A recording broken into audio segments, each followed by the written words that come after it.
the third edition of Festival of Wellbeing powered by Amul. Welcome, Ms. Mini Mathur. Ma'am, how do you feel about being at this forum?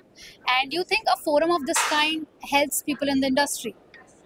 Not just the industry, I think it's so nice to have a congregation that just celebrates wellness, because wellness is such an underrated aspect of our lives. You know, we lead such heavy duty, hectic lives, especially in a city like Bombay, if not everywhere else. And just to dedicate a day to how to feel, better at doing and do exactly what we're doing is just so welcome. And yeah, I think all the different aspects that you're covering today, whether it's mental health or wellness or diet or nutrition or fitness or even astrology and tarot, all of that, whatever floats your boat, I think it's a great endeavor, and we must do more of these.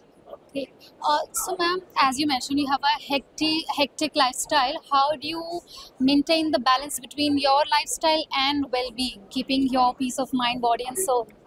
I think I've always had my barometer to whether I'm doing well or not is wellness. If I'm feeling good, then I'm good at whatever else I do. If I'm not feeling good from inside, and if I'm not feeling well, then I cannot perform to my best abilities.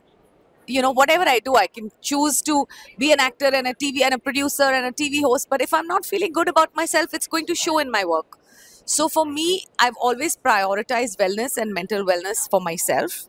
I've taken frequently time out from whatever I'm doing. I don't do anything consistently.